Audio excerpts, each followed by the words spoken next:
Butt chugging.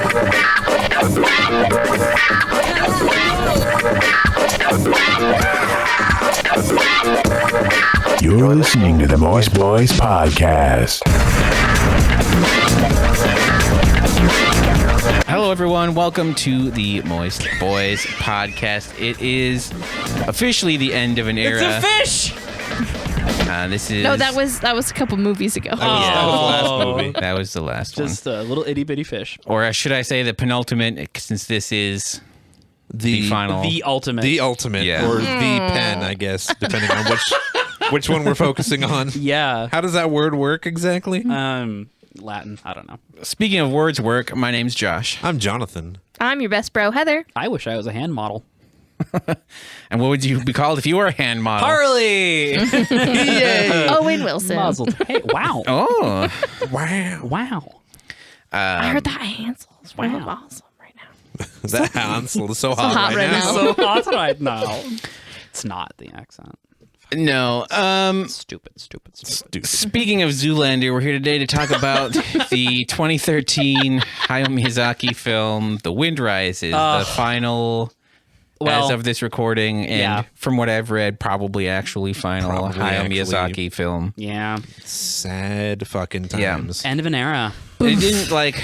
So we watched the movie, and I was like, man, this is This hits all different. the things through the movie. It didn't actually hit me until watching the just inane special features that included on the Blu-ray, which is like the behind the microphone with all of the dub actors. Oh, yeah. And Was this the one? Wait, was this the one that had the special feature where it was just literally Miyazaki making ramen? Because I fucking love that shit.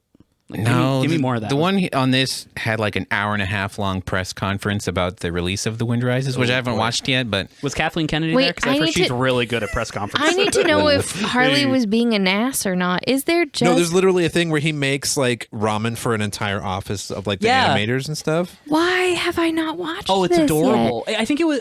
I need to watch the ultimate sad grandpa will do things for me. And he really is. And like my favorite part is where he's just like The sad, "So angry you grandpa. You gotta use a lot of noodles. And the commentator. You got to do what, Harley? You gotta use. I don't mean. Oh, I'm sorry. Okay, I'm gonna stop. I'm gonna try to oh me, stop. oh my, I'm gonna try to stop mumbling. I didn't Mumbly realize- Joe over here. Yeah, fucking everybody. Uncle Mumbles. Everybody needs a boomhauer. So Mr. Miyazaki continues to say, we need more noodles. And the commentator's like, well, that's too many noodles, Mr. Miyazaki. And he just keeps fucking adding like top ramen little things and noodles. And he's like, the commentator just gets to the point where it's like exasperated, like, no, that's 10 now. That's clearly too much. And he's just like, nope. Make him a fucking ramen. Nope. Are you fucking Hayao Miyazaki? I thought not! Noodles! Jesus. Now we've officially hit both ends of the spectrum. Yeah. Yeah, With yeah. Harley You on guys thought that I was gonna be the mumbly bitch, but guess what? Now I'm the shouty one. That's my job. Speaking of shouty bitches, I don't know where to. Where could that possibly go? Zero good directions. John Krasinski. What are we talking about? Oh. So What are we even talking about today? talking about The Wind Wind Rises.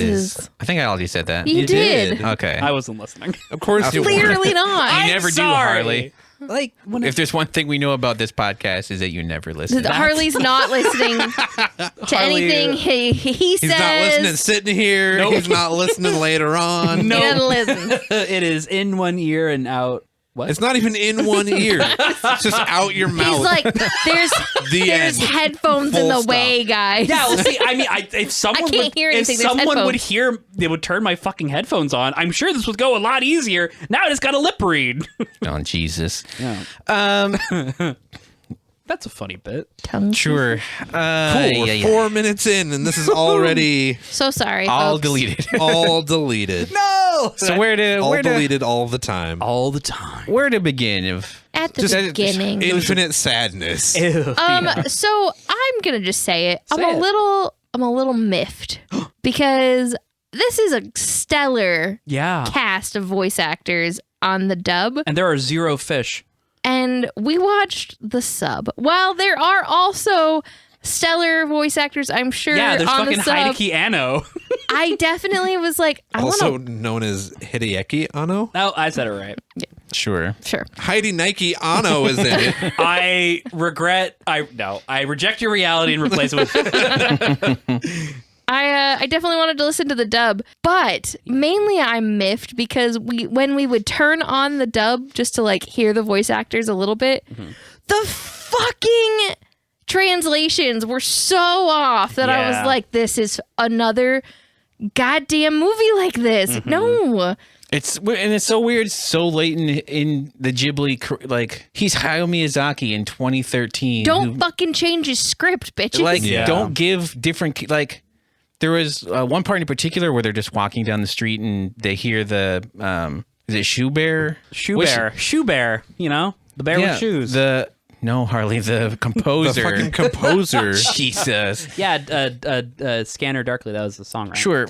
But anyway, they hear it and like Schubert. they just like switch the who's saying what dialogue, and it's really bizarre. It's very bizarre. Yeah, a lot of the full sentences. They would take what was the first sentence, rewrite it, take the second sentence, rewrite that, and then flip them so that the first Japanese sentence is the second American sentence.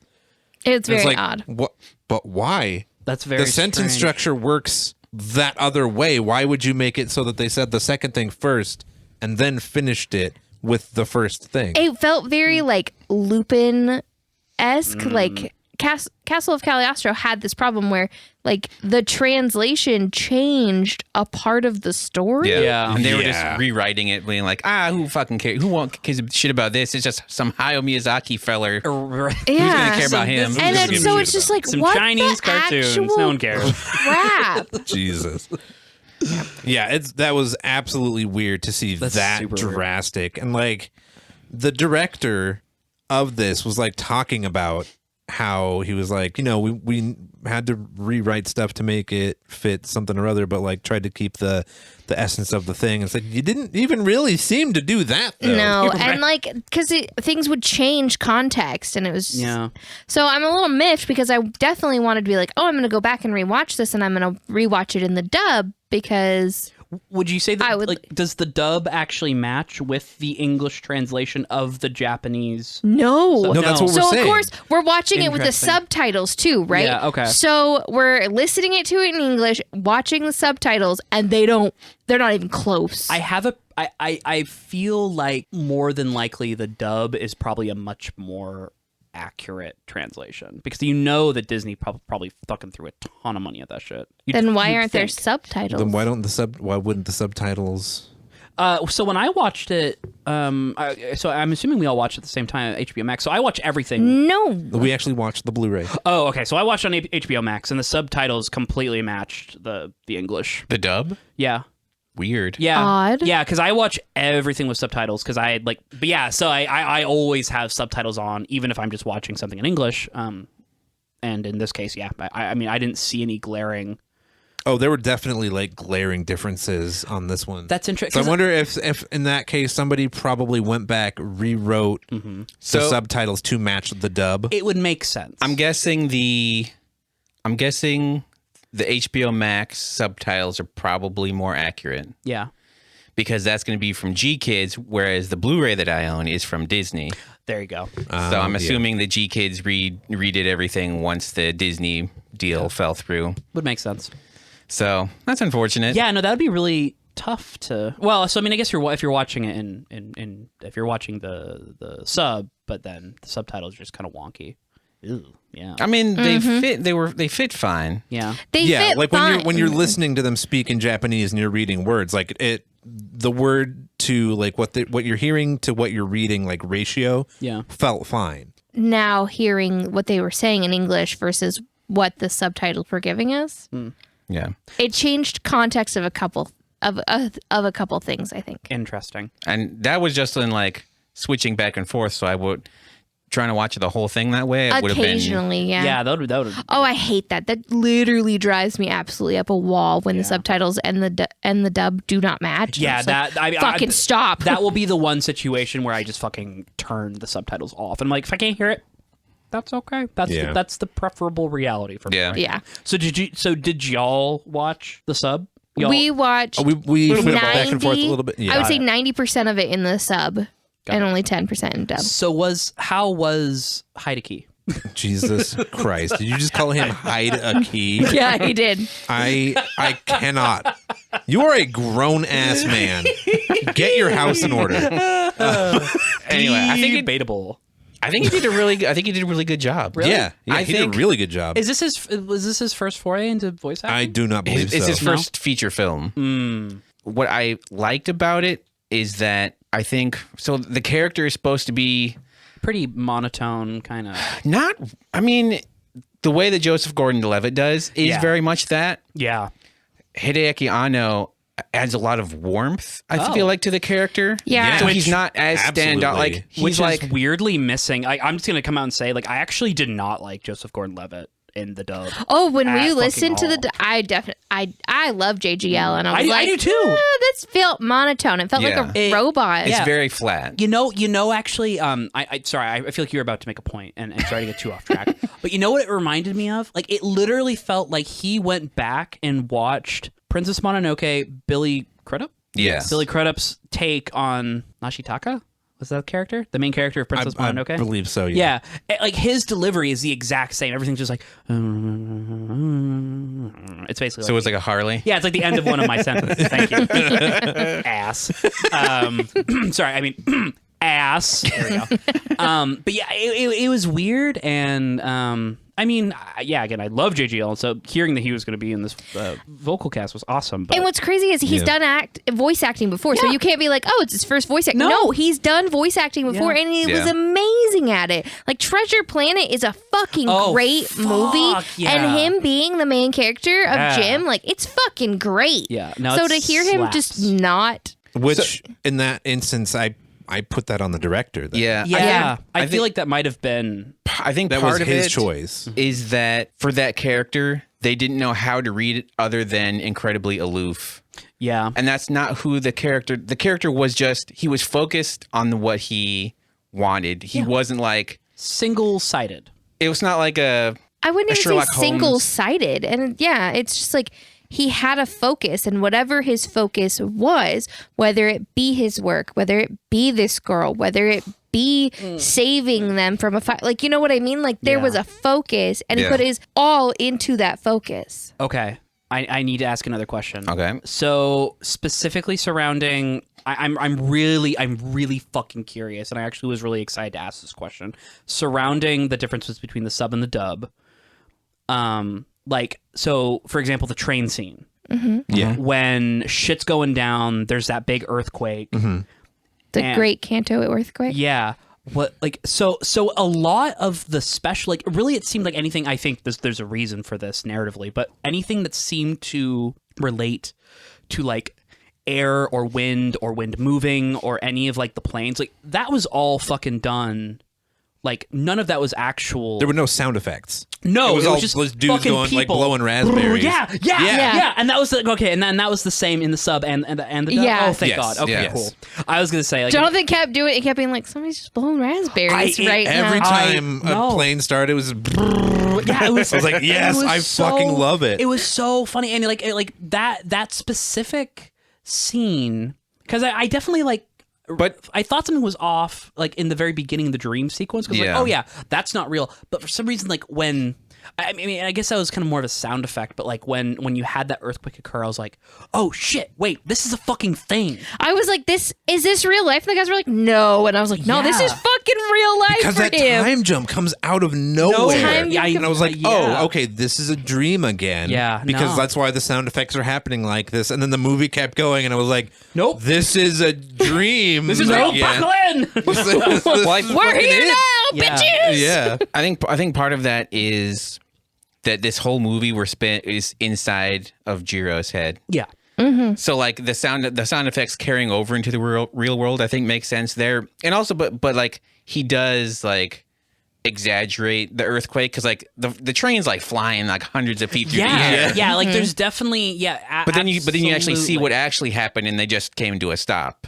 So I think like part of that is like we're in his head the whole time, so that's why the sound effects. Because even like even like the ground grumbling was just guys going. But that shit was scary. Like that whole scene. Well, I think I mentioned this a little bit earlier today, but that entire train scene, and especially for some reason when they were like getting off and like kind of sifting through the wreckage and like looking out on where is it, Kyoto?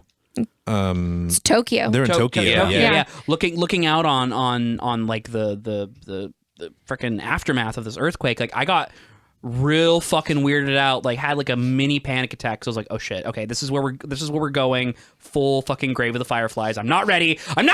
Like it got me. It got me real good. Yeah. Just every time like something was gonna happen, and you just hear like, oh yeah, I was like, oh no. It's like, get that fucking Akira ending bullshit out of my face. I don't want it. I don't want your super baby. I don't want it. I'm this very grounded, very lovely, albeit bittersweet movie. So one of the things that I feel like is maybe in hindsight, like just absolutely a perfect cap to his career, but also just like kind of like heart sad feels. There is no magic in this movie. No. None. Nope. There's no magic. There's no... There's a dude's imagination, and that's it.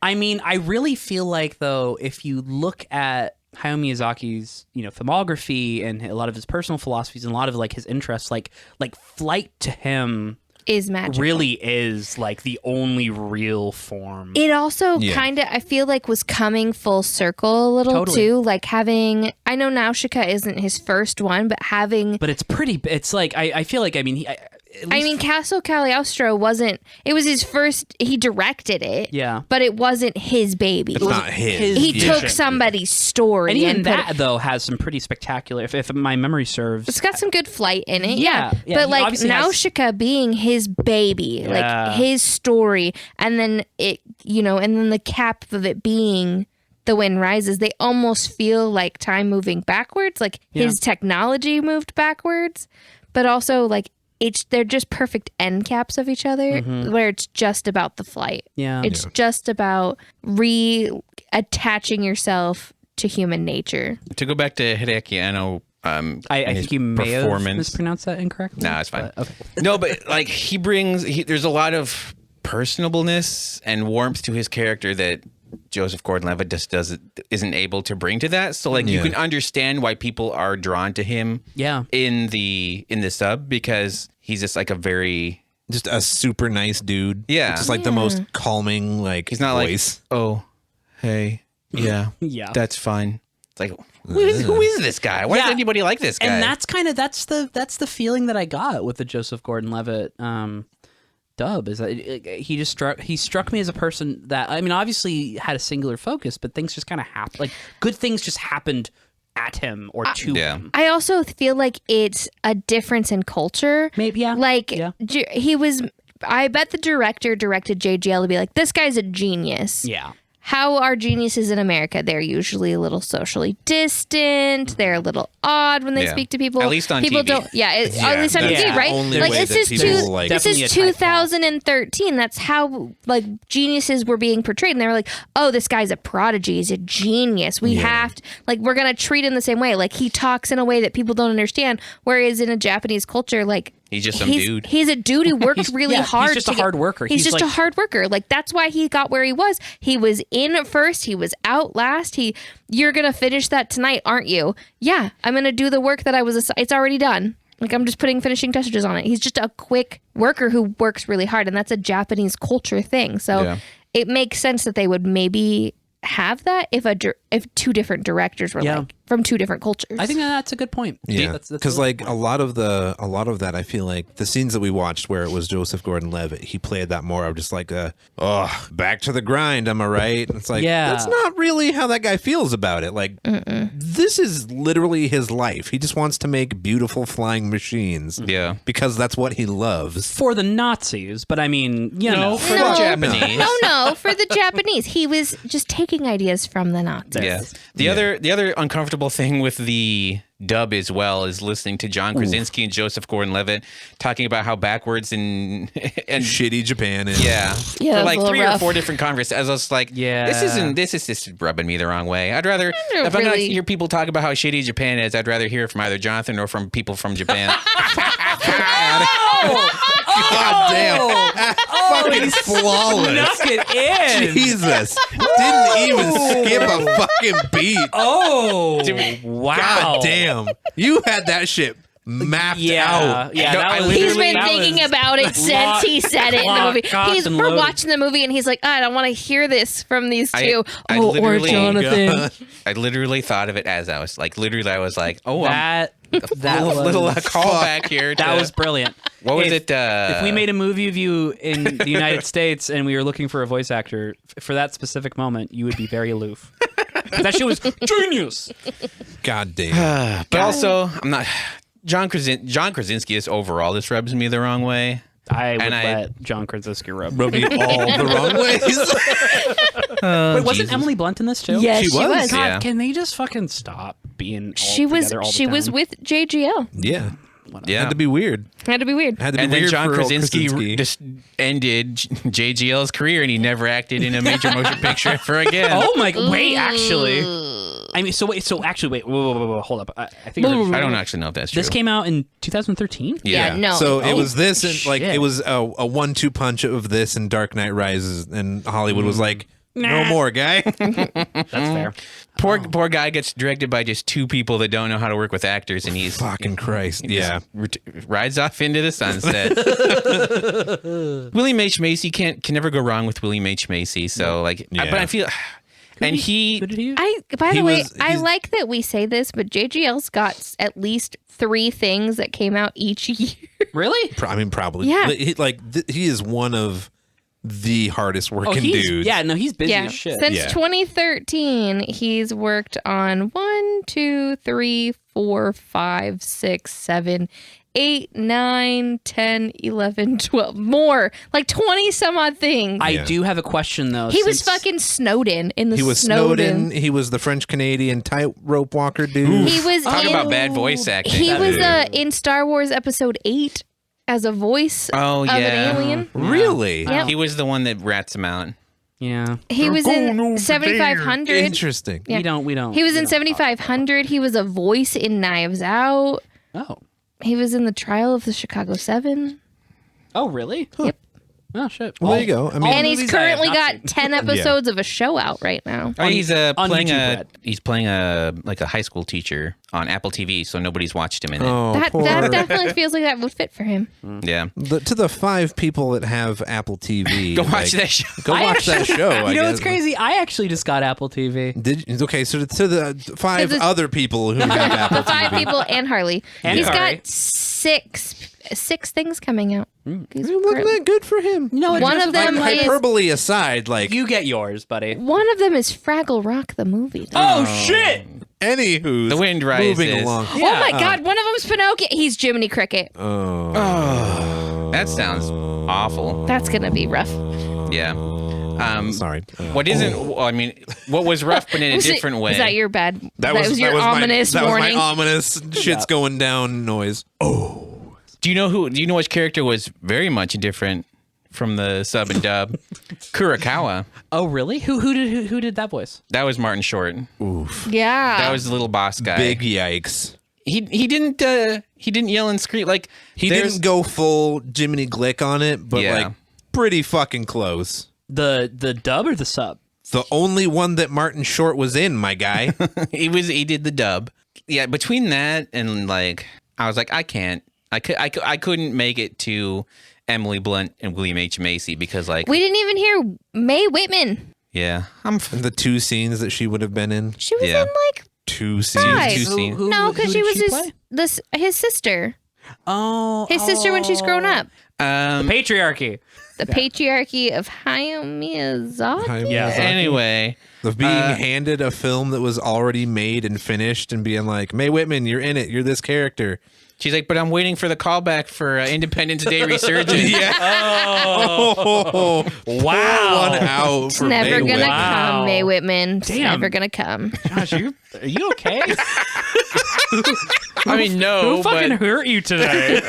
You're just coming. Your knives out. Speaking of which, start calling you fucking Daniel Craig. Over Stanley Tucci doing a cartoon Italian accent. It was. Here. Wait, fucking what? Okay, Yeah. I did not look. Do you at know IMDb who's fucking- in this movie, No, dude? Did you watch the dub or the sub? I watched the dub, but I didn't recognize any of these fuckers. Wait, That's because Stanley Tucci does not sound like Stanley so Tucci. he played the Jabroni. Italian- Yeah, really? Yeah. Oh. He was Jabroni. Jabroni. I mean, Jabroni. Coulda told you that. Jabroni. Yeah.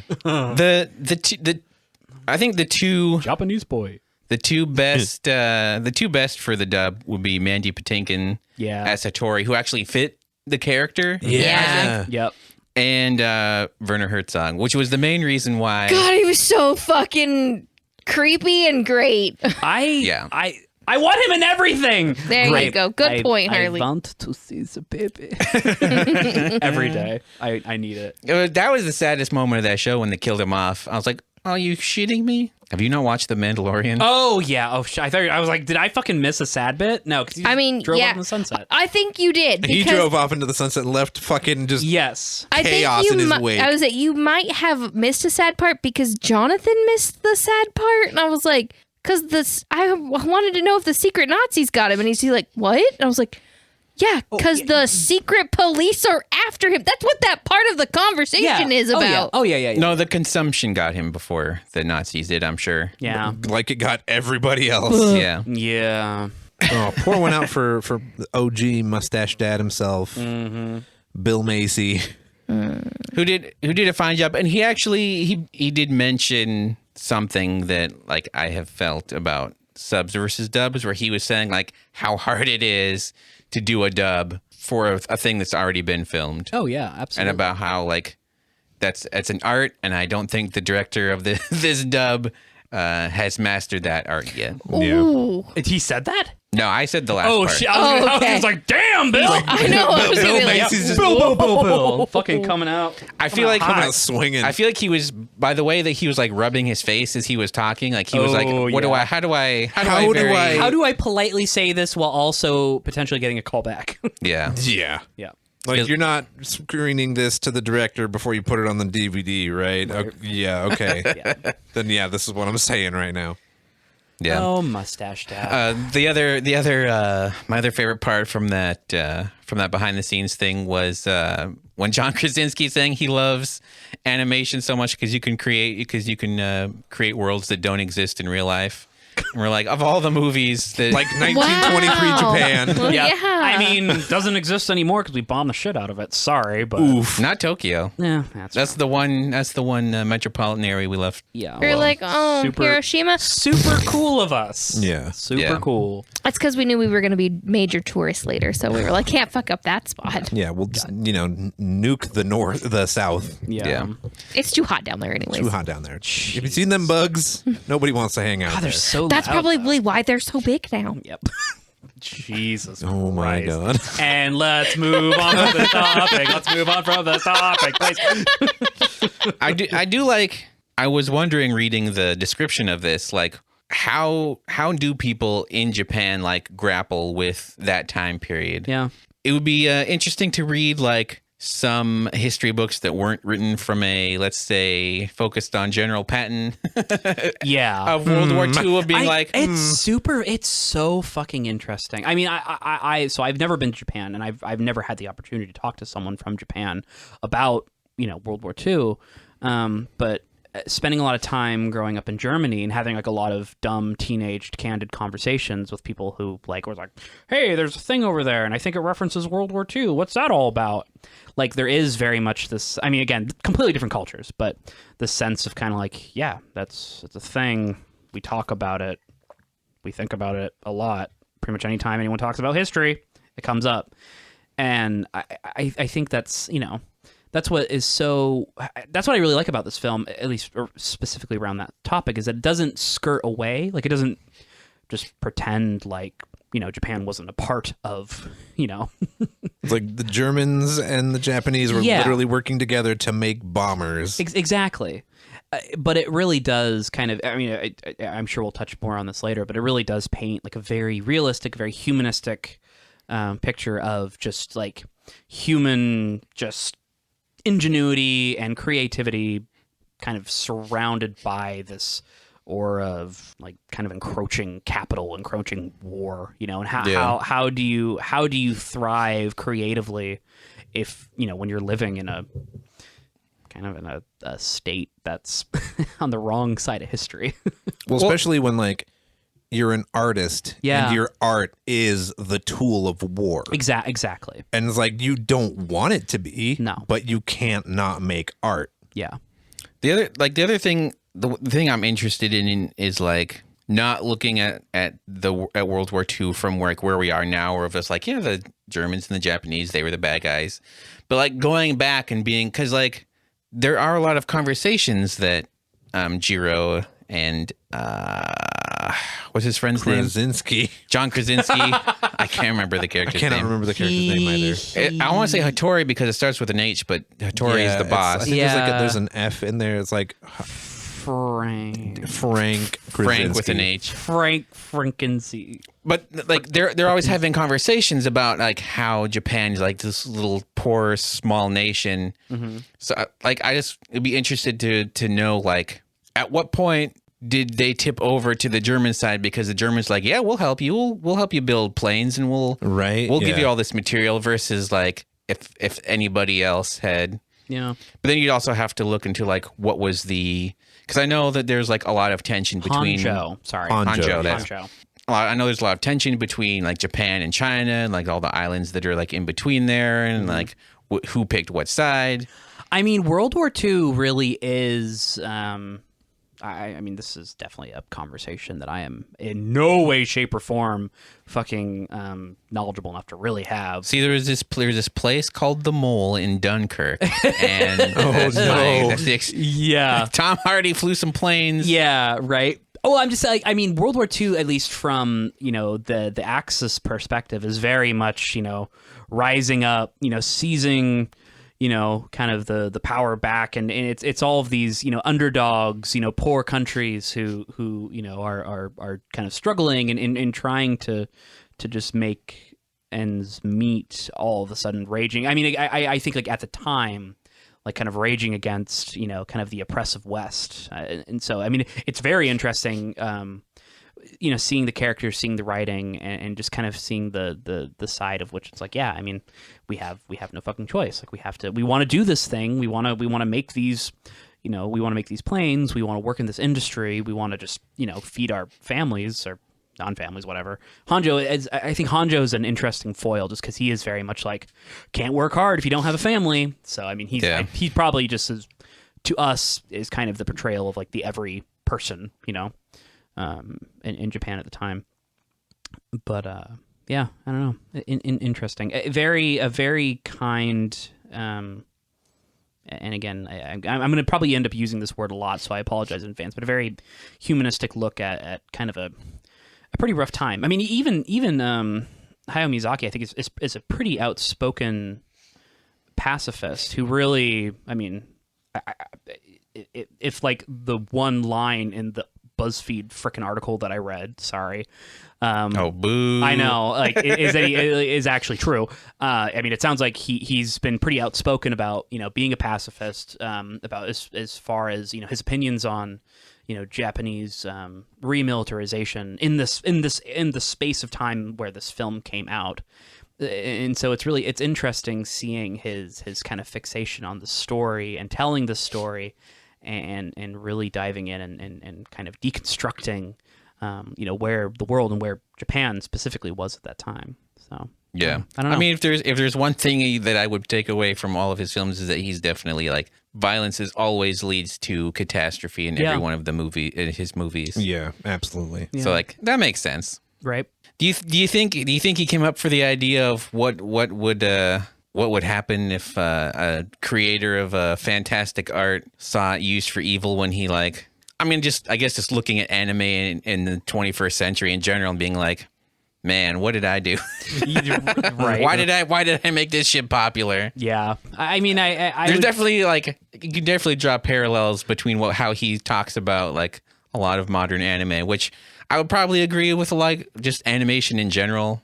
Like watching this compared to like Western animation that was popular around the same time of like, I was thinking about it like everything after Castle in the Sky until The Wind Rises, you can watch that anytime and not be able to be like, this is from this particular time period. Yeah.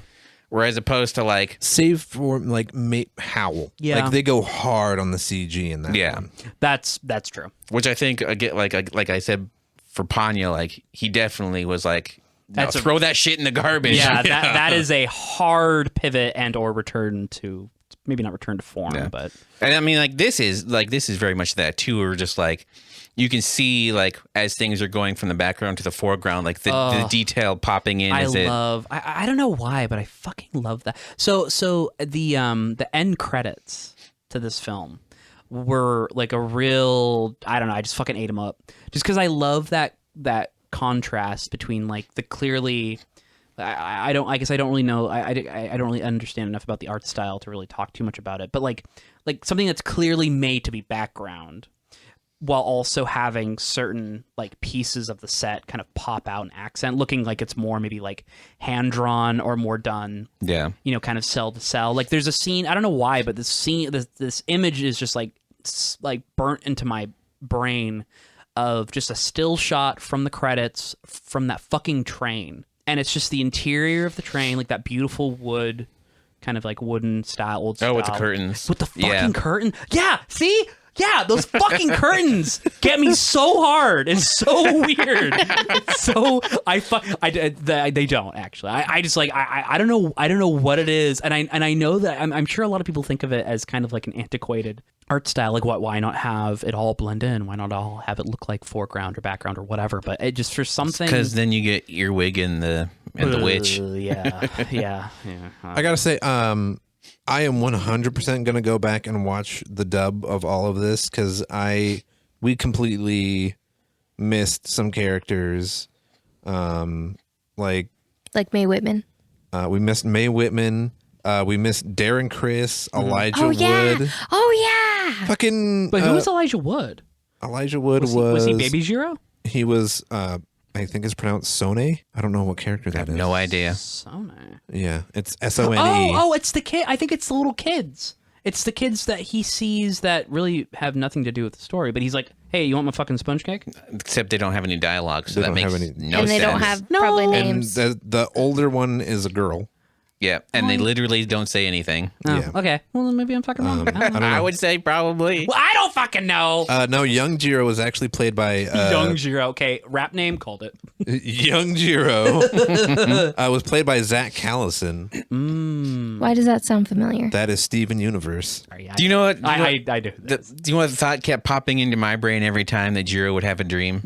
He would he would pop into a dream. I would be like, Jiro dreams of airplanes. Got him. Got it. That's funny. I like that. I don't get it. It's a movie called Jiro Dreams of Sushi. Yeah. Oh. Yay!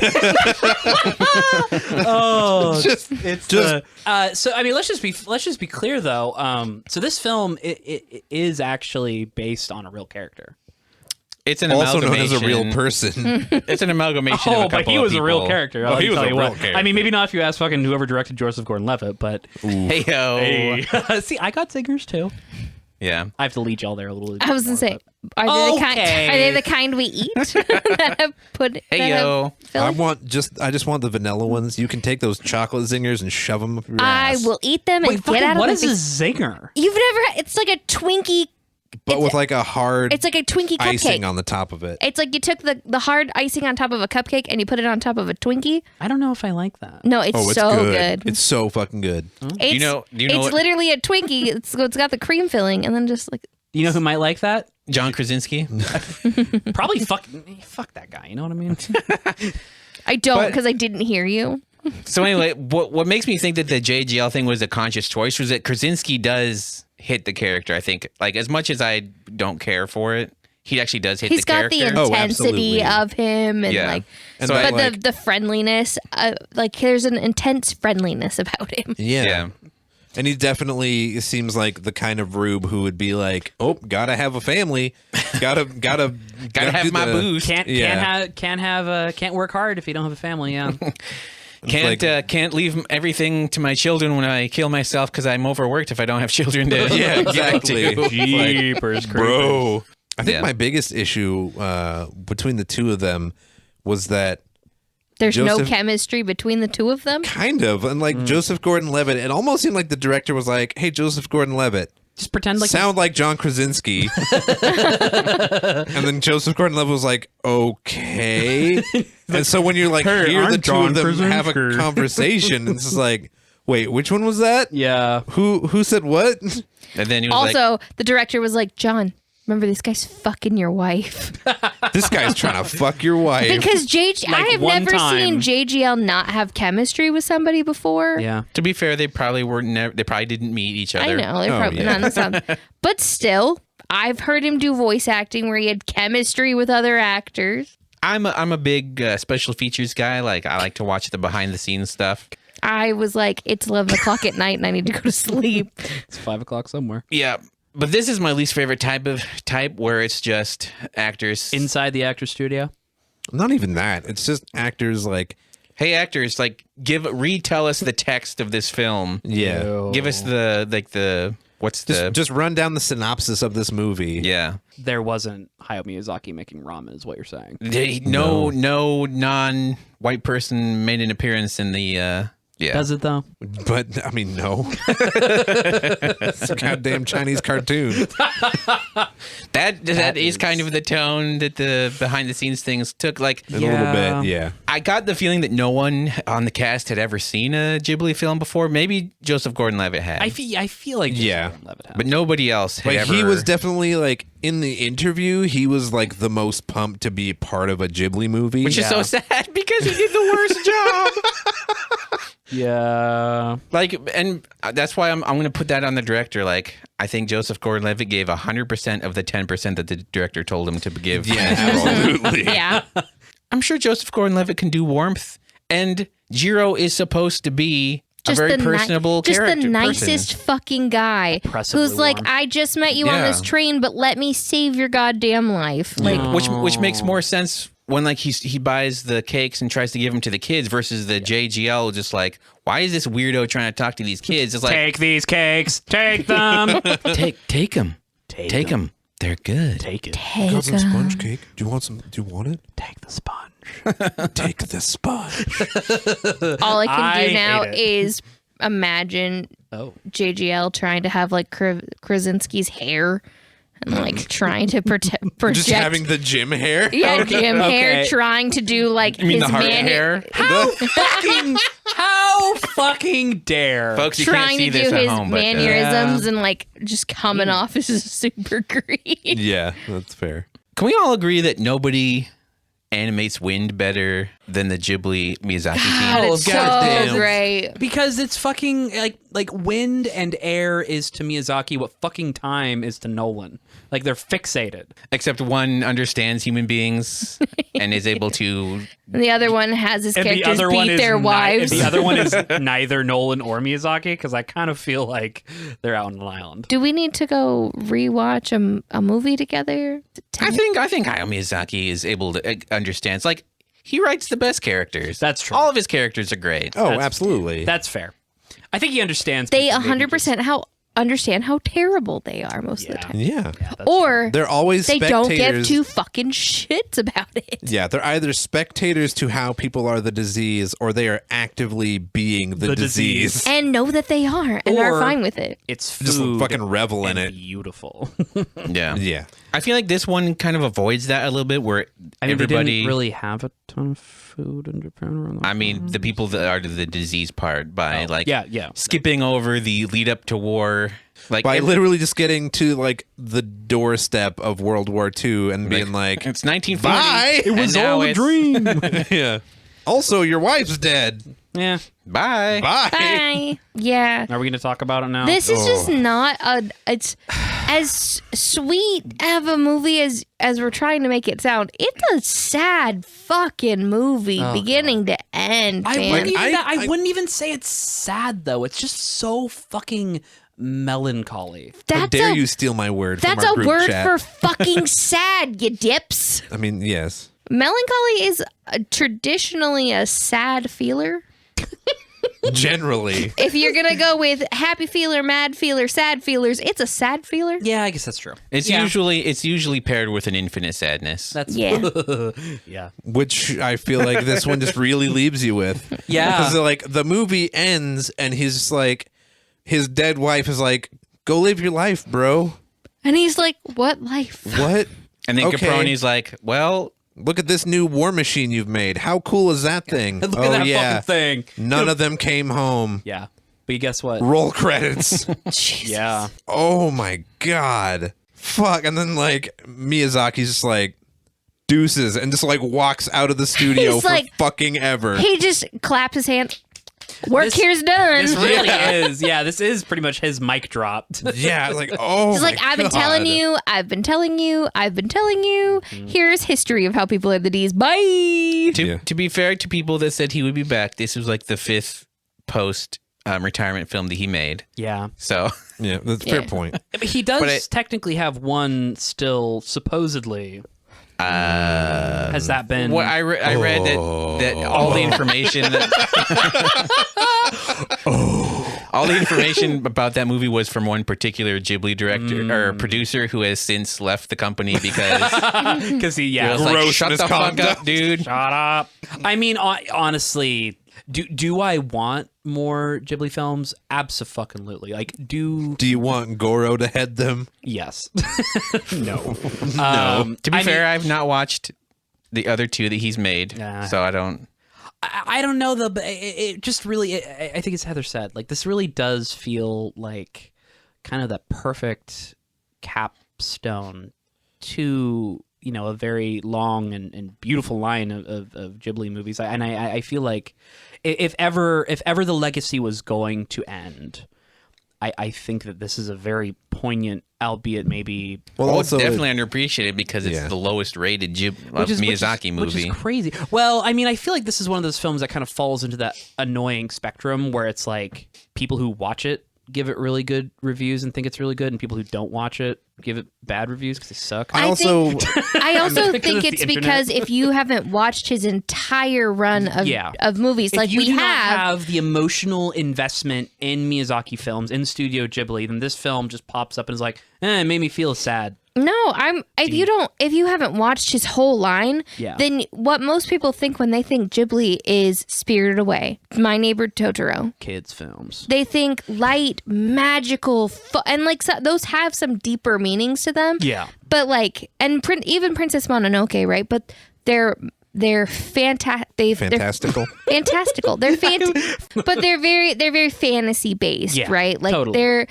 they're very light. Sometimes like they've got heavy things to them, but they're very magically. Yeah, And it's this veiled is- pretty heavily, whereas this is like Here's subcontext real world is events that happened. fucking context, Here's yeah. the fucking Great Kanto earthquake and what it did to Tokyo. Yeah. Here's somebody who lived through that. Here's somebody who helped build warplanes that fought in World War II and knew people who were doing that. Here's somebody dying from consumption, which killed a lot of fucking people. I'm gonna place the blame squarely on Disney adults. Yeah. You know who you are. They I just watched watched a YouTube video about it. Yeah, they watched this movie where like there was no cute little fucking squirrel creature or cat creature or fucking anything creature in this movie. There wasn't even And a then cat just- bus. Yeah, and then just fucking like review bombed the fuck That's out what of I'm it. saying. Like, and I wasn't gonna put it on one person, but like when you think Oh, I general. absolutely will. I will be that person who just like First of all, I'm a Disney adult, so fuck off. Secondly, I mean- You're like a tier 2, not like a tier 6. You're not like a full blown. If it doesn't have a Pegasus I in would it. say I'm probably closer to a tier 4, but thank you. Do you dress up as Disney characters when you go to Disneyland. Oh, I would happily fucking do that. Yes. I blamed who I blamed, people. We're moving on. Well, you know what? But Well, I just- at least people this who time are- he isn't blaming Japan. Yeah. So. That's I'm just gonna say it's probably people who are very general, like not Yeah. deep Miyazaki fans. They're Probably. they're just like, oh, I heard Miyazaki. I love My Neighbor Totoro. I love And then Spirited watched Away. this and we're just like sad. And they were like, in a way they could not explain. I sad. This Is is that, this is that your not a official film- statement? Yes. This is not a film for like a Studio Ghibli casual. Like it's either someone, it's either someone who's been in it for the long haul, or I mean, I think someone who just maybe appreciates more complex, mature like dramas. a cartoon for adults that's not the Seth MacFarlane brand. Yeah. Like somebody who likes Mm. actual anime, this is your anime. Like it's an anime. Yeah. And I was incorrect. Ponyo is actually the lowest rated. This is the second lowest rated. What? How dare? No, actually, this How dare. fucking dare. I mean, How it was actually neck fucking and neck, dare. and then I threw a 3-star at it. 'Cause Yeah. fuck them fish. it's actually it's Fuck them actually too. third because Porco Rosso is also a 7.7. Yeah, but you know what? No one's actually fucking watched Porco Rosso. Yes, that's we fair. all have. we all have. Yeah, Wait, okay, I It was mean- a great film. So the I did same like number of Porco people Rosso. who have Apple TV have watched Ponyo. Cool. Porco Rosso, you mean? I don't Porco know. Rosso. What did I say? So this, and I'm really glad that we like brought up Porco Rosso because like this very much is his non-fantasy version Yeah. of Porco Oh, Rosso. absolutely. When like Jiro's in his absolutely. dream and he like looks up and he sees All all the- the paper airplanes. Yeah. And it's like, That's a fuck. callback I didn't need to my heart. Thank you. Yeah. That's a new. Oh look, there's a paper cut on my heart. Thank you for that. It's corrugated. It's pork. What? Porco Rosso. It's Porco Rosso gated. What ale? What pepper? So in talking about how this was like one in a string of like, yep, I'm done making movies. Also, here's my new movie. I feel like he goes out of his way in this movie to be like, you're creative for 10 years and then you're done. Yeah. Oof. Yeah, that was Cool. rough. That is a That was mantra. a rough fucking line, and I was like, oh dear Jesus. When does Hayao think his 10 years was? I wonder. Many Yikes. Potentially Well, before and I was we just were all like, born. that's a No, rough. just you, Harley. Oh, because I'm a baby. That's a rough line to have come from like a very big deal in an artistic community. Yeah. Like he wrote that line, Yeah. and that's huge for him to say to like future artists or people who are trying to break into it and being like, how long you been doing this for? Fucking 10 years. Guess what? You're washed up. You're done. done, son. Yeah. Get out the game. That's why that is definitely why people Hayao Miyazaki is the poster child of don't meet your heroes. Yeah. Well, if he says shit like that to your face, then yeah. Oh, he absolutely will. Yeah. He's like, you think this is too many noodles? You were only creative for 10 fucking years, Yeah. bitch. 10 noodles for every year that you suck. You merely adopted the noodles. I was born Molded by them. Speaking of Bane, Speaking of every noodles. time they said the wind rises, I was hearing that, and 'cause, like from the beginning of Dark Knight Rises. also rises. Do we light a fire? Yes. The wind rises. The wind rises, brother. Stupid. So intrusive thoughts. Yeah. Yep, absolutely. That's why we can't have nice fucking So things. much goddamn real estate in my brain is just Bane quotes. It's free real estate. Didn't help that we rewatched the movie this year. Oh yeah, absolutely. Just refreshed all of them, just right to the right forefront. to the yeah. Yeah. What Bane is always just right at the front of my thoughts at all times. At all times. Yep. I'm just always A Bane for all occasions. I'm always just a mug's reach away from hello, which is also Which how I sound. nobody just heard. Yeah, exactly. Because you completely blocked it from the microphone. Yeah, that's getting cut. Okay, Don't worry yeah. about it. Anything below -6 dB gets cut out of the episode. Guess what, Harley? At the all end of things. our journey. Gosh, it's been a long journey. Yeah. This has been rad, y'all. April of 2020, so a little over a year. We had Yeah. a big break in between, but we Yeah, This is true. definitely stretched out Miyazaki Mondays for a very long time, if you know what I mean. monthly Oh my Miyazaki. Monthly me. Jesus fucking Christ. Well, I didn't get that memo. We did. We have done that monthly, Harley. Jesus fuck. Monthly monkey. Why are you this way? Miyazaki. Why are we still friends with him Miyazaki knowing that he's Monday, this 'cause way? you know there's only one of those a month. I mean, yeah. Fucking hell. Anyway, just to go back and kind of do our greatest hits. Oh, Because I don't think Harley was on all of them.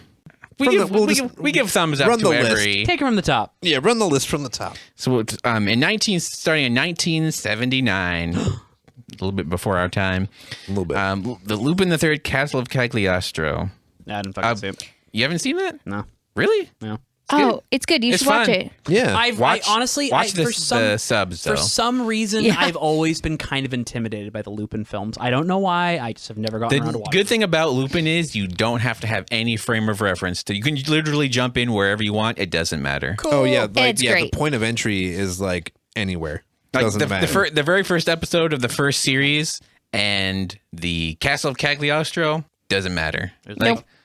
Just start. there's like 7, 6, There's lots, 5. yeah. 4 series so There's far. there's lots of Lupin, so just pick a Lupin like and watch 20 that movies. Lupin, and you're good. Yeah. Noted. And there's no continuity. Like literally, they'll introduce a character, and the next episode, nobody will know who that character is. So it doesn't matter. I'm down Just for watch whatever you want. Well, I give all of those 2 thumbs up for me wanting to watch them. But it's on. It was last time I checked, it was on Netflix. Yeah. So you can head over When there. we watched it last to watch April. that. Yeah. Nausicaa of the Valley of the Wind. Oh man, that's that's my jiggity jam, man. I haven't watched it for a very, very long time, but I watched that before I watched Princess Mononoke. Actually, I read the comic and then I watched the film. Castle of Cagliostro is still on Netflix, by the way. Nice. Yay. Nice. Yeah, definitely read the comic. It was probably one of the first comics that I read besides like fucking Naruto or some shit. Actually, no, Naruto. Shaman King was my first shonen. Oh really? Hell yeah. Nausicaa from 1984, by the way. Big fan of it. 2 thumbs up. Or are we doing ratings? Or are we just... We're just talking about him. Yeah, let's talk about it. Yeah. I liked it. I didn't like the child singing a little song at the very end of the film. But that was the big. The egg baby. No. Yeah, that was the egg singing to Nausicaa. I don't. Yeah. Kids don't belong in film. 1986, you had Castle in the Sky, which I think was one of the. We made the mistake of watching that on. On not the right volume. Well, okay, so this what we. You crank that shit I- up too loud. Well, I went on many a tangent at the beginning of this because we had just gotten HBO Max, and Which is why we started doing this. which is why we started doing this because they were just all on there. But the problem with HBO Max is every single dub is in 5.1. Oh, whereas the original Japanese are in stereo. yeah. So there are just like differentials in the volumes on the dubs are just so astronomical. Crazy. and all the dialogue sounded like it was recorded into a toilet. Yeah. So we watched that one half in the sub and then half in the dub and then half in the sub, right? Yeah, because like we just could not take it anymore. We were Yeah. like, I can't. I don't. Yeah. I don't care that Mark Hamill is the bad guy. I need the fucking sub. Give me the sub. I need to be able to That's a fucking hear what's That's a happening. shame Yeah. too. Yeah, because that's good Hamill. Yeah. Yeah, I remember being slightly bored with Castle. I liked that one. Yeah. I think they were just like it kind of just keeps going. Yeah. I was gonna the say if end. I had to pick one It to be definitely lowest drags. rated, that might be it. But Really? it's not that it's a bad film. It's just one where I wasn't as drawn into I mean, of it. the we're talking about when the bar is Miyazaki, like Yeah. being slightly below the bar is still pretty It's still high. It's fine. still Yeah. high, yeah. Yeah. I You're mean, still miles above. I mean, there Michael were Bay, parts of so- it that there were parts that I liked. It just I wasn't drawn as deeply into it. Again, flying, beautiful. The Yeah. representation of fucking wind and air in their lives, wonderful. yeah. It also like the dub is very like they tuned it up a lot for the Yeah. 'Cause they're like, They hey, added a there's, bunch of sentences. yeah, it's like, hey, there's no dialogue here. We better fill up this Better fill silence. it. There's Oh, nobody God. talking Oh, for like yeah. 2 minutes. Should we just talk for 2 minutes straight? Man, yeah, that shit drives me fucking crazy. Like, just let silence be silence. Yeah. Like, let it. That's Maybe- what I like so much about fucking Ponyo is I feel like there's just big stretches of silence. Yeah. Maybe if we especially in, watch like- that one in the sub all the way through again. Probably I would like it more. Yeah. I don't. Because they did the thing where it's like there'll be this big calamitous like chase scene, and like people are just like far away ish shots of just like car chases and like the rail car chase and all of that, and it's like people's mouths are moving, but it's just because you can't just not animate something, like animate something. And then like Disney took it upon themselves to be like, Oh, I see lips flapping. They should be saying something here. Hey, get him! Oh, we're gonna go get him! Yes, go! Like when the subtitles stop and the dub keeps going, you're like, oh, that's a problem. Yeah, exactly. 1988's My Neighbor Totoro, probably the first classic. 2 thumbs down. Shit's too cute. Kids do not belong in film. Give me shoes to throw at him, please.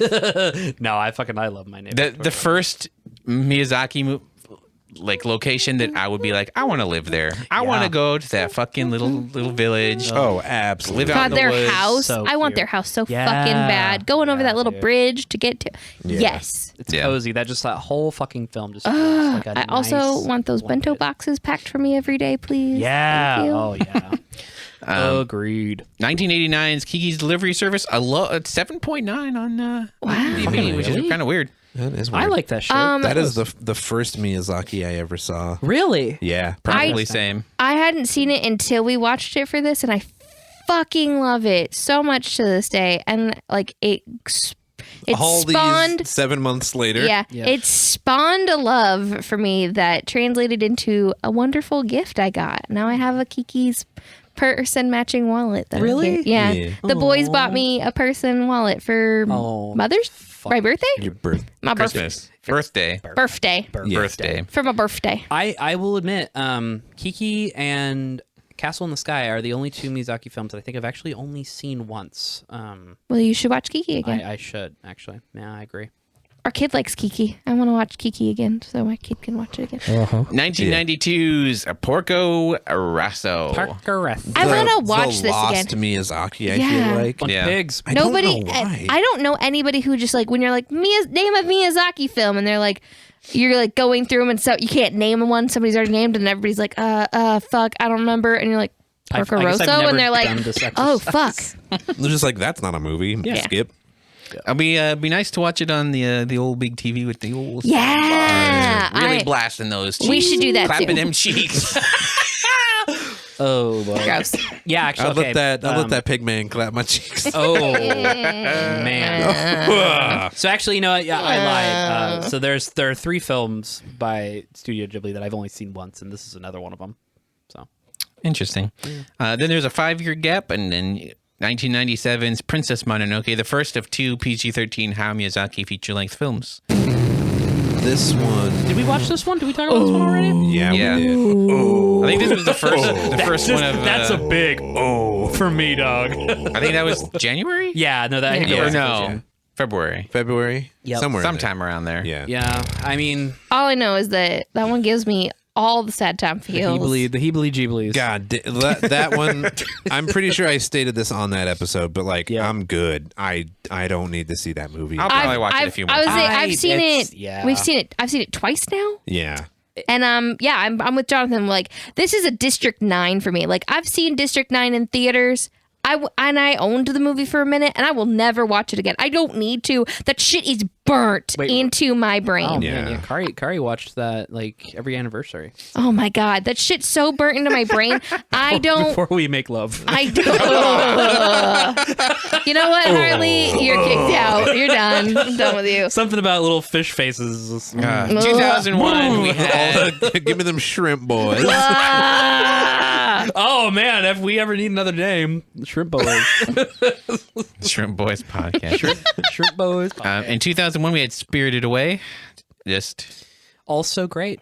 good. This was the first Miyazaki film I saw in theaters, and it definitely has a very special place in my heart because of that. It's the first one I ever saw.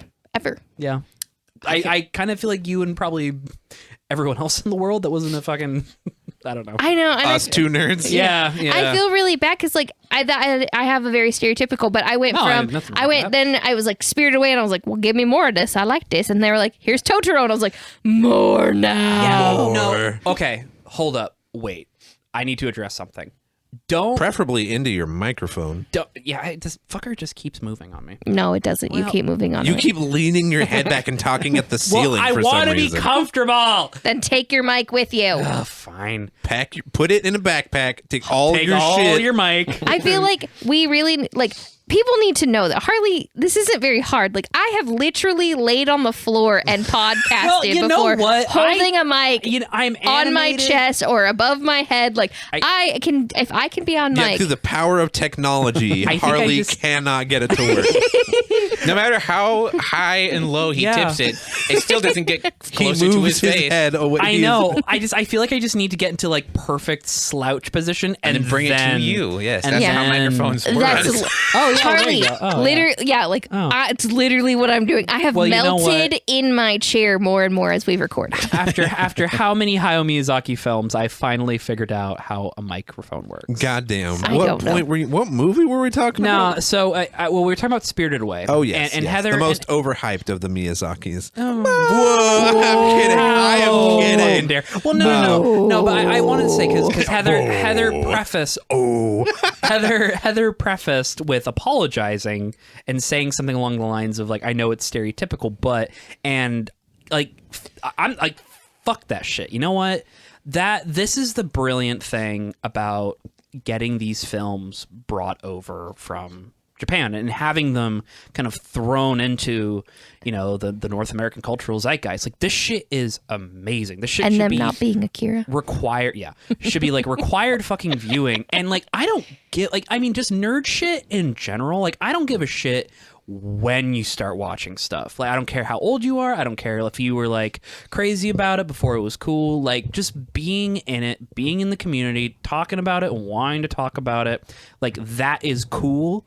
That is enough. And I want to really stop hearing people fucking apologizing for like when they watch stuff. Like, if you know what, if you jumped on the bandwagon same day as everyone else, fuck that shit. It's a great bandwagon to be on. Embrace it. So that's my spiel. For me and Jonathan, the reason why Key's delivery service was the first one was because Disney Channel just played it every day. Yeah, I mean, like we all get this shit shoveled to us somehow. Like, I mean, unfortunately, I don't think a lot of people who would be listening to this podcast are probably old enough to have been of the age where they could say, "I want to go out and find an anime." I've seen our metrics; they are. Well, there we go. Actually, you know what? Fuck. Hi, guys. Love you. Love you. Keep doing what you're doing, you bunch of fucking old ass weirdos, you old ass bitches. Just keep, Damn it. just keep doing you. Don't call the people that. We call them. Why? Call them my little towelettes. I forgot about the moist towelettes. No. I just want to rub those The on my little moisties. I was saying, I thought it was moisties we were going to go with. I like Either one. moisties, but towelette. Yeah. The reason why I got back into Miyazaki was because, and they're doing it again this fall and winter, is that G Kids is re-releasing all of them in theaters. Theaters, yeah. And if there's a good way to watch a Hayao Miyazaki film, it's in the theaters. Oh, absolutely. IMAX. If you have it, we got to see Ponyo in theaters. And Yeah. man, Wait, that was like the first time? yeah. Like when they released it over here for the first Oh. time, we went and saw it in the theater. My fucking God, I would have. This is the first Miyazaki I saw in the theater. Yeah. Same. no, And I like would've. you think the underwater scene is in the beginning with the dripping and the you think that's beautiful on just a whatever fuck, TV you're yeah. on? That being on a fucking big screen. Yeah. Okay, sorry, Josh. Are we on Ponyo yet? No, we're on Howl's Moving Howl's Castle. Moving Castle. We got a while to Yeah. go. I mean, we well, I guess Heather and Harley didn't get to talk about that I one. That don't- was just the three boys. Oh, Yeah, that's Howl's- right. Yeah, I mean, I like Howl's. I've seen it a couple times. For some reason, it just didn't really lock in with Did you me. watch the sub or the dub? 'Cause I feel like that could make a big. I did watch the dub. I was just watching the sub because I think it's of the dubs that we've seen. Yeah. They were miscast the most. Really? Interesting. Yeah. Okay. Which is odd because I'm the Yeah. opposite of Harley. I fucking loved this movie, and I like was sick that day somehow. Like Yeah, I just couldn't. you just I was could not. I was Yeah. not. I could not. But I like texted Jonathan. I was like, I loved it. Must watch. Please tell the people. Yeah. Like I get- I fucking loved this movie. I don't know what it. I don't know why this one resonates so deeply with me, but just like everything about Howl and his, like, I think it's just because it fits in with genres of what I really like. Like, this is a tortured soul. He's got some magic. This is a cute girl. She also has some magic, kind of magic of love. The magic of being an old lady. Of old ass- an old yeah, ass there's bitch. like, you know what I mean? Like, there's a spell. Good God, guys. There's like a spell, and there's a magic guy, and there's this cute, adorable little fucking flame who's sassy. Oh, Fireboy. Yeah, okay. Oh, okay. God. I love Calcifer Yeah, so I fucking am- much. Like, he is good. it's great. He's a good boy. Yeah, I mean, again, I would say that it's the same thing as all the other films. Like, I don't think Howl I is a also bad love- film at all. fucking love the little kid and his like little old man costume he just Oh, donned God, all it's the so time. good. So fucking great. Like, there's no bad about Howls. Not a single bad. Not to a be single had. bad Yep. we had. Speaking of things that are bad, Ponyo from 2008. Howl's Moving Castle 2004, I wish I had by the way. 4 thumbs so I could give those titties 4 thumbs down. In relations to the children's film, I would wait. What was that last bit about? Howl's Moving Castle from There was- 2004. There And was then no Ponyo, last bit. You were 2008. you were talking You were and the then cut last yourself bit. off. Yeah. Anyway, I think Ponyo is the most kid film of all the movies he's done. I would say Totoro? that Ponyo is the best Miyazaki film only because it is the only Miyazaki film that has a bass drop. And then from The 2013, absolutely worst part of the Wait. credits. Would you not say that Totoro is a full-on kids movie? I mean, as far as ratings go, Ponyo is the only G-rated film that Miyazaki's released. Just because it's PG doesn't mean it's definitely not a kid movie, because most PG movies are definitely kid movies. I think Ponyo is aimed a little bit younger than Totoro. I mean, I think just it has more of a visual storytelling. It's more style colors and lights. Yeah. And a little bit less. Like, there's hardly any story, and it doesn't kick in until the last 15 minutes. Is it a Hanson brother that does the voice, or is it a Jonas brother? It's a Jonas brother. I mean, also like, The fifth Jonas brother. yeah. Wait. This is the fourth actually. I was gonna fucking say. I'm pretty aware. sure that there's only 3, and then one just tagged along. So, I'm okay. pretty sure. And but, he like, definitely fits Ponyo- in like the fourth Jonas brother. I mean, yeah, Ponyo is very much just like outrightly sweet the entire way through. yeah. Whereas like Sweet Totoro, barrel wine. you get to the end of that movie and you're just like full of anxiety. Are and those just, her? like, Is she floating in the lake? Is she? Did May just drown in the fucking lake? Is that her shoe? Yeah. Jesus Christ! Show us where she is, movie. Oh no! And then 2013, back in present-ish day with The Wind Rises. I don't think I've seen that one. Heather, is The Wind Rises? Is it a must? Wait, what are the? It's Must watch, must watch, completionist, or a skip. skip it. Or a which I think we've avoided the skip it's on the Miyazaki. I don't believe there is a skip it on a Miyazaki. Like, even- I have some that I'm like, I don't need to really watch that again. Yeah. And I still don't think it's a skip it. Yeah. Where would you place The Wind Rises? Somewhere in between completionist and must watch. I think that if you are a Miyazaki fan, it's definitely a must watch. If you are a anime fan, it's a must watch. If you're a casual anime watcher, If you're a fan of Totoro and Kiki's delivery Yeah, service, like- And Dragon Ball Maybe- Z. yeah, maybe this isn't your Like my two favorite shows are Naruto and Yu Yu Hakusho. Should I watch this? yeah, maybe this isn't for you. And Dragon Ball Z. Yeah. Dragon Ball Z. Fuck. Dragon Ball Z. We had objectively a superior theme song in Canada for Dragon Ball Z. I wouldn't know either way. Dragon Ball Z. I just feel like, yeah, if you're a light anime watcher, you're just like, I'm here for the Kikis, I'm here for the Totoros, I'm here for the Panyos.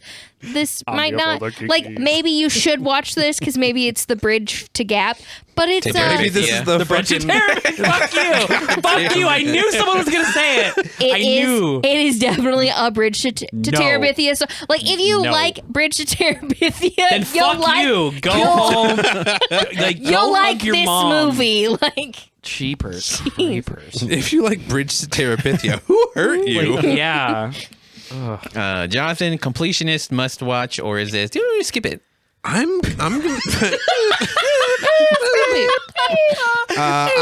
gonna not do the thing where I just joke about it being a skip it first off, because wow, God, how I think that's grown up of you. I know, right? And Like he's I'm even wearing his Tangent Boy shirt. yeah, I am. Good for you. I am just gonna full on say this is a must watch. Oh. Because I think it's the most. Good lord.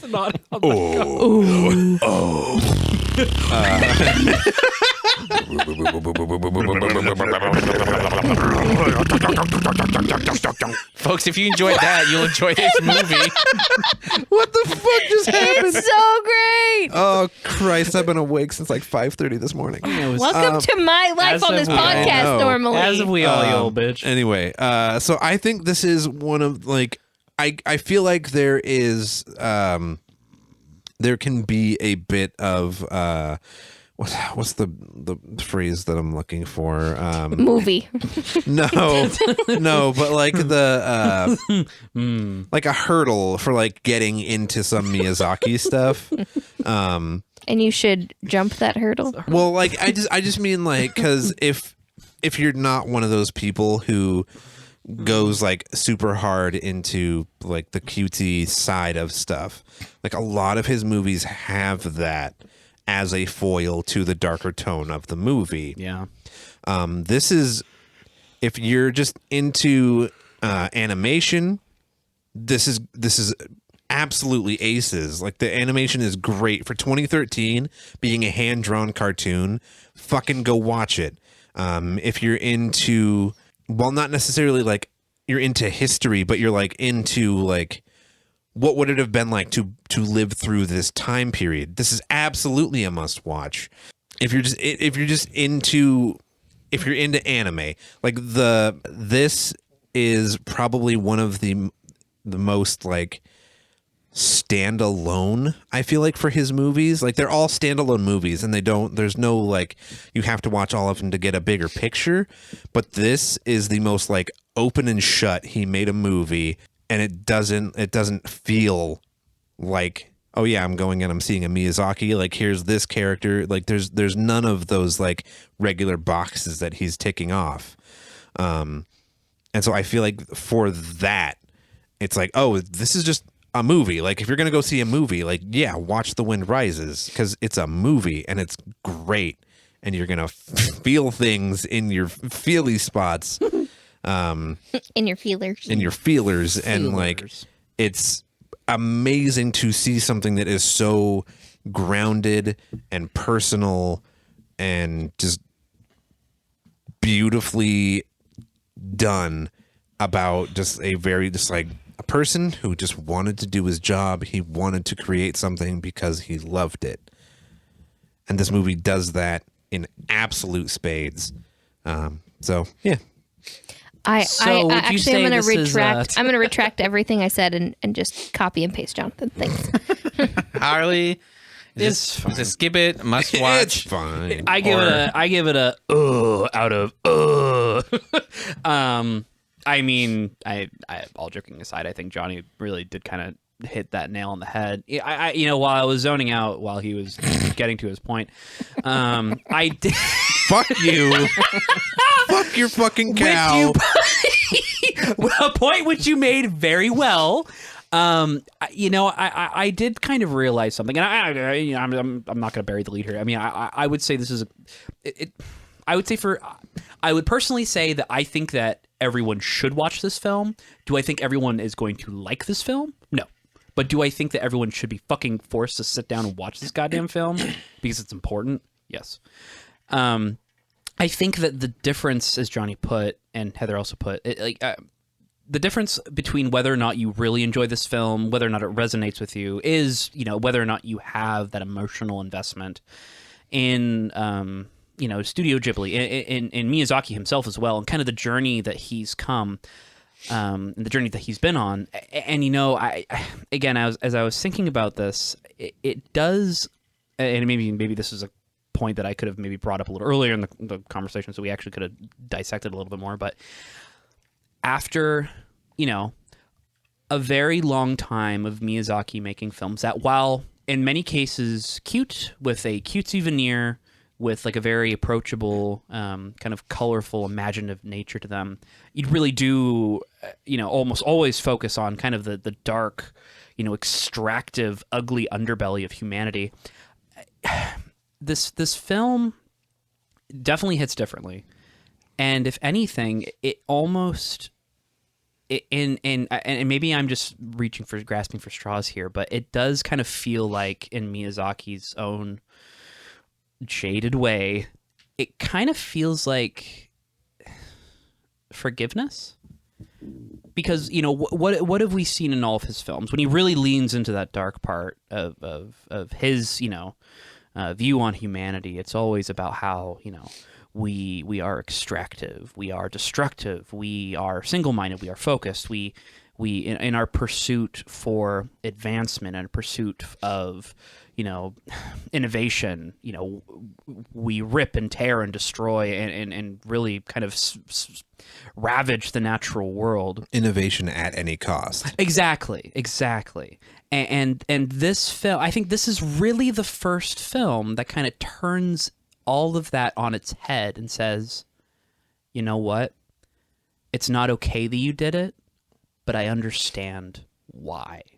I understand where you were coming from. I understand that there is this piece of something in all of us that drives us forward, that makes us crave and need to do the things that we love to do no matter what.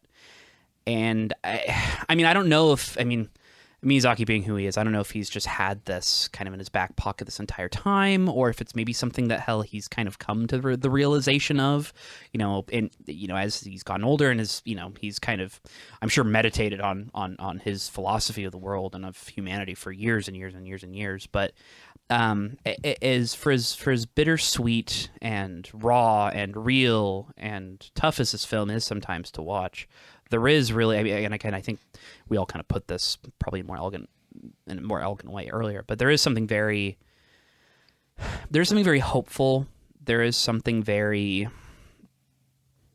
understanding about this film, and I think that just being able to look back on kind of our sins, on the works of man that have created so much pain and suffering, and being able to say, you know what, it's because we were human, and it's because we're trying to get somewhere better. I think that is a message that's so universal and is so important. And really, I think just in today's day and age, like in this year of our Lord 2021, is really lost, just because we're so I guess concerned about being right. We're so concerned on always being on the right side of history and always being, moving in the right direction. I think being able to look back and say, this is a thing that happened, and in its own way, even for the destructive potential, there is beauty in it. I think that this really encapsulates everything that makes Miyazaki's work so fucking important. So I would say that out of I'm kind of surprising myself that I'm gonna come out and say this, but I would say out of any film by Miyazaki, by Studio Ghibli, this is, I would say, the only required viewing. I don't care if you're a Miyazaki fan. I don't care if you're an anime fan. I think this shit is actually important. So I'd say skip it. Fuck it. Yeah. It's not worth it. Again, I would give it one out of So that was my tangent. God, Johnny, I've been sitting next to you for too long. I'm starting to catch your bullshit. Yeah, I know. I think everything, everything of the, like, just thanks for coming to my TED Talk. Just, Yeah. Never mind. I'm not gonna tell that story. But there is a story about TED Talks and about planting beans. So one day, well, all right. One day we'll hear that story. but that's another story for another day. The story of Hayao Miyazaki that we've traveled on. It's been interesting to watch a director grow. Yeah. In like not necessarily grow in a particular direction, but like move their career through and the way that it's kind of moved throughout the years. Yeah. And there probably are very few directors with a hit rate that Hayao Miyazaki has. Yeah. And it's been interesting seeing like how he's grown and changed and how he's approached storytelling through all of his films.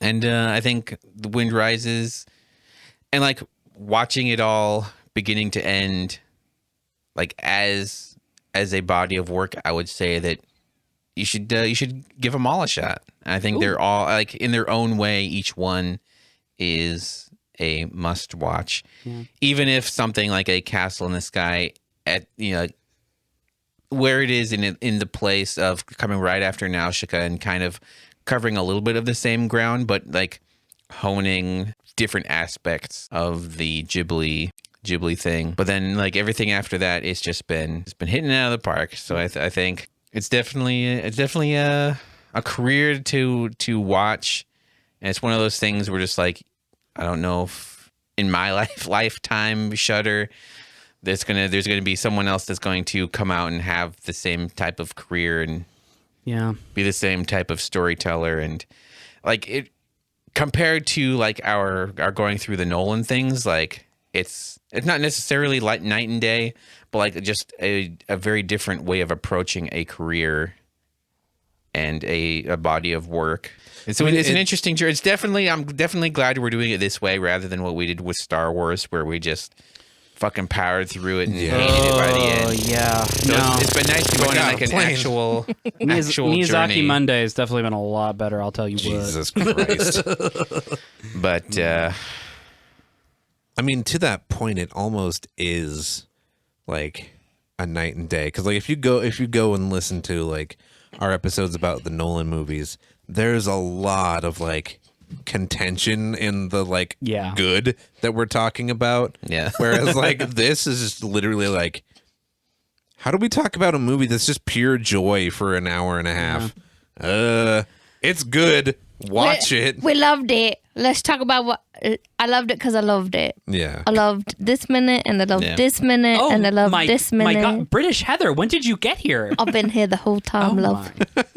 maybe listen to our Spirited Away episode last. Yeah. If you're just not coming into it. Ooh, yeah, that was a lot of. Sometimes it's hard to talk about movies that are just good. Was I there for that? No. You were not here for that one. That's probably why. Real dark. Yeah, but you should definitely listen to the. Hang on, Howl's Moving Castle, because Harley's not on that one. Hey yo. Hey. I was gonna say, like, I feel like the Spirited Away one and the Kiki's Delivery Service ones were the ones where we were just like, they're cute. They're cute. great.